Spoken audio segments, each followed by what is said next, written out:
Welcome to the Be a Brilliant Human podcast. You're in the right place if you're a growth-seeking being who acknowledges the challenges and delights of your humanity on the path to an ever more conscious life. If you want to feel inspired to love and accept yourself, to feel free to be and express you in all your brilliance, if you want to truly value yourself and others and feel energized and alive both at home and in the world, then sit back and take a breath as you explore and grow the brilliance of your beautiful human self with your host, the father of non-personal awareness and creator of the MPA process, Joel Young.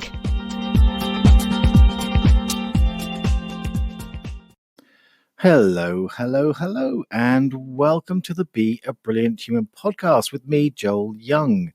I hope you've had a great Christmas and that your festive frivolities have all been fun. That was good alliteration there. You know I love alliteration if you listen to this regularly. If you do, I love that you do. And if you're a new listener, welcome.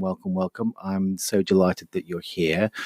Now, as it's New Year's Eve and we're about to step into 2020, so this and the next 3 episodes are a bit of a departure from my normal weekly offering.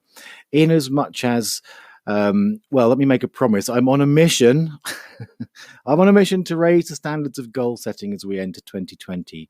So today and then next Tuesday, then next Friday and the following Tuesday, I'm offering you this free training series, which I'm calling Secrets to Rocking Your 2020 Intentions, open brackets, so they actually have an impact and get you what you want.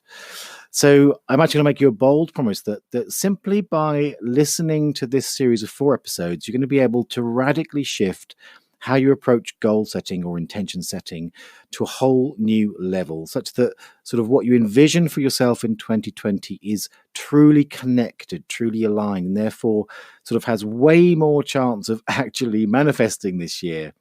So, whether you're someone who's tried manifesting, envisioning and setting new intentions before, sort of only to become somewhat disillusioned and wondering if this is the year those dreams actually come true, or if you're someone who's found that taking time to set intentions has reaped results, but you're ready to step up your game and hit the next level, then you're in the right place to discover a formula for success. So if you are new, then perhaps you don't know me, so let me explain who I am for a bit. Well, I mean, in terms of manifestation, over the last 25 years since I've been sharing and teaching transformational healing and spiritual tools to literally thousands of people all the world, from in hotels and healing centers across Europe and North America, yoga studios in Scandinavia, to billionaires in the Bahamas and orphans in Soweto, South Africa, and even seekers of enlightenment in the ashrams of India. And of course, online. Well, I'll tell you, over that time, I've encountered all manner of manifesting techniques. So what I'm going to share with you in this series comes on the back of all that experience, but definitely is not, in quotes, the usual manifesting dogma that you've likely heard before. So it's not about sort of how to vision board, do affirmations, cosmic ordering, all those kind of things. So what I'm going to be sharing has more to do with what underpins the effectiveness or otherwise of how you approach things like that. Okay, so today in part 1, we're going to talk about intentions, some of those manifesting techniques and why perhaps you've had less than brilliant results from them, why it's not really about the technique, and the number one thing that you really need to be aware of in order for those techniques to have a genuine impact in your life. Sounds good? Great. Okay, yes, and before we dive in, I want to be super transparent about this with you. And I want to let you know that I really want this series to have an impact on you and your vision for this year. And also, I am going to be making you an offer to join me in getting some powerful support in putting this all into action. But right now, I just want to go ahead and share these powerful secrets with you. And I'll let you know when the offer is coming ahead of time, so you can decide if you want to listen to that and to what's available to you. Does that sound fair enough? Great. Okay, so let's get into it.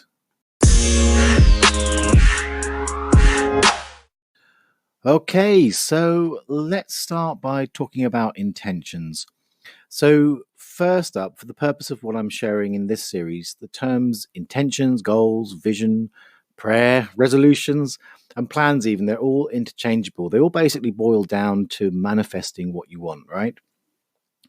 So my guess is that as you're listening to this, you already get that having some sort of vision or intention is a good thing. And of course, that tends to come more to the forefront of everybody's mind when it's New Year's. So, but I wonder if you ever thought about why that's a good idea. So let me tell you how I see it. So knowing your intentions gives you clarity, and then clarity brings focus, and focus generates impact. And isn't it true that when we set our intentions, it's really the impact, the result, the effect, or the manifestation that we really want? So, I mean, I remember so clearly being 8 years old. It was back when the days felt long. There was no school and there's space to explore. So come with me. It's a hot and sunny day, late in July. I live next to the school, and so I've climbed over the fence and walked right into the middle of the playing field. This is 1976, and the unusually hot summer here in the UK has made the field like a patchwork of green and gold. I'm laying on the ground, the warm grass under my belly, and in my hand is the magnifying glass that my grandpa gave me the day before. It's small with a thick lens enclosed in black bakelite, and it swings out from a steel sheath like a flick knife. It's like the coolest thing ever. Now, I'd watched him doing something with it, and now, here in the field, I just have to try this for myself. So holding the lens a little way above my chosen blade of golden grass, with the back of the lens facing towards the sun, I move the lens a little closer, a little further away from the blade of glass, and I notice how the ring of light shining through the lens gets wider and smaller depending on where I hold the lens. But before too long, I find the sweet spot, and that ring of light is focused like a bright ball, like a tiny sun. And as I hold it there a while, I sort of really marvel as that tiny ball of light begins to blacken the blade of grass, and smoke begins to rise, and then fire. A little boy turns sunlight to fire with the power of focus, right?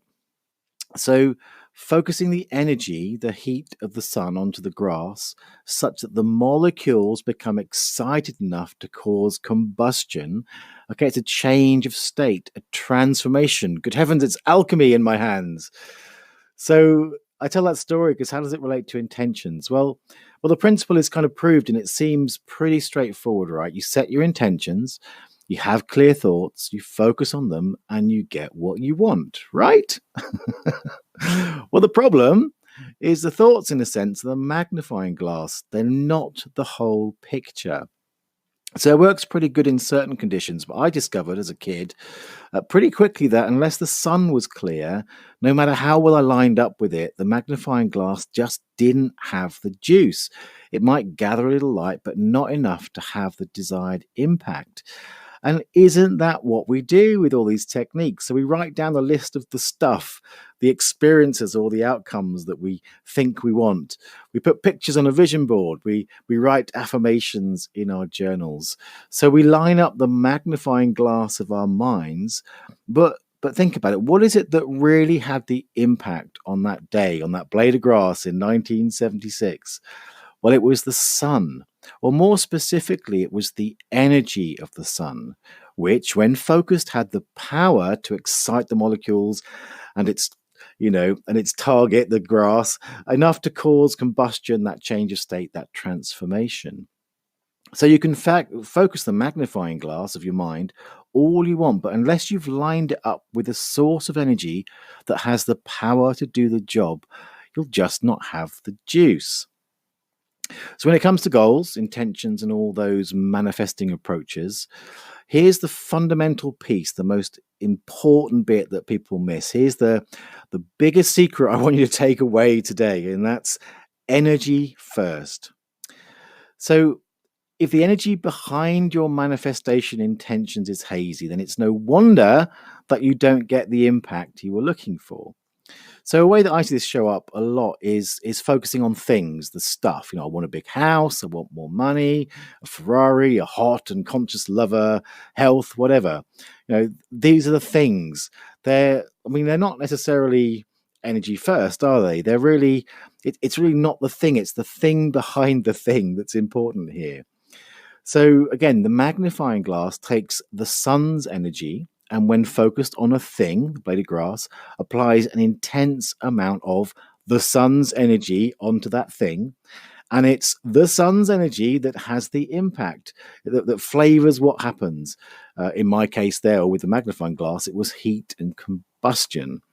So I'm going to hammer up a bit here just to help you really get this in terms of your 2020 manifestation focus. So let me ask you this. If the energy behind your manifestation goal setting is what? Is pants? And you focus your lens of your mind all very cleverly, let's say on more money, that's the thing, then what's actually happening? Well, you're applying an intense amount of pants energy onto manifesting more money, which is probably not going to have the desired effect. And in fact, if you imagine now that you could actually find a genuine source of effortlessness as the energy behind your manifestation goal setting, then you focus the lens of your mind, again, let's say on more money, the thing. Now what's happening? Well, now you're applying an intense amount of effortlessness energy onto manifesting more money. Now that's much more likely to have the desired effect, right? So when you really get this, I mean, I'm just really wrapping it up as simple here. When you really get this and start to sort of really be mindful of the energy first, whatever technique you use, be it journaling, affirmations, vision boarding, whatever, it's way more likely to have the juice that it's been missing, or at least you're a lot less doing the whole potluck thing, right? So, and I want you to imagine how much more purposeful and meaningful that's going to feel. I mean, how great is it going to be to not just be waving your magnifying glass at the cloudy sky, but actually finding your powerful ray of sunshine that adds genuine power to the process? And how much more fun will it be when you discover your efforts actually have an impact? All right, now you might be thinking, well, you've used a really clear example there, Joel, but I doubt it's as obvious as that for me. Well, I do get it, so let's have a little look at that. So I think that it is fair to say that it's rarely as obvious as the example I've used. I mean, the truth is that the subtlety of the energy behind the thing is something that we can't always immediately see for ourselves, at least not without some considerable reflection or helping hand. But it is possible, and the key today is to really embrace the principle, sit with it and explore it. By simply embracing the principle, it actually puts you in touch with a perspective that is sort of more likely to invite the answers that connect for you. And there is more that you need to know, which I'm going to cover in part 2 next Tuesday. So remember that what I've shown you today is that, yes, key one is energy first, but also that impactful manifestation is about lining up several parts of a system. So to go back to the magnifying glass analogy, there needs to be the right energy source, a clear and functioning lens held for enough time at the right angle and the right distance, plus, of course, a target that will be responsive to the focused energy. I know that might sound like it's quite complicated. Remember that as an 8-year-old boy laying on his stomach on the grass, I got all those things down in about, less than a minute probably. So it can be easy if we get out of our own way. And getting out of our own way is an important part of the system when it comes to intentions and manifestations.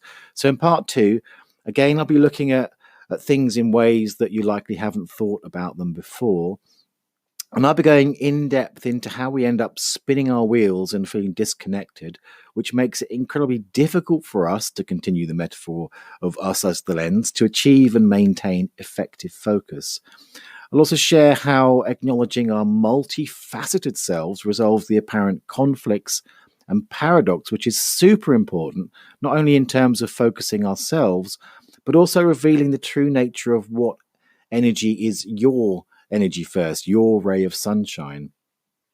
And hopefully by now you understand that is critical to having the impact you really want from the energy you put into manifestation, especially as we enter 2020. But right now, I would love to hear from you. So, what would having everything lined up and feeling real, meaningful, juicy in your manifestations for 2020, what would that mean to you? And so the way you can do that is you can leave me a voice message. So right on the beabrillianthuman.com website, there's a big purple button. Just click that button. You can literally voice message me. Or you can hit me up on social media.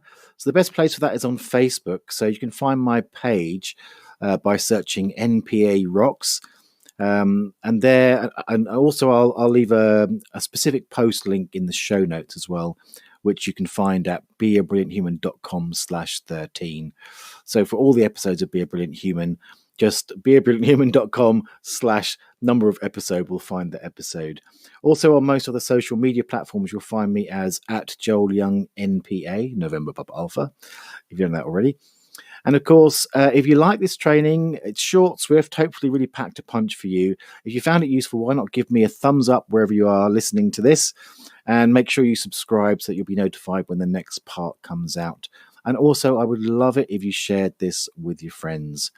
And for now, I wish you a very happy New Year's celebration. I'm sure you're off to a party somewhere or staying in quiet, whichever you do. And I look forward to seeing you in part 2, which will be next Tuesday on January the 7th. I'll see you then. Until then, as we like to say at Be a Brilliant Human, cue the mew.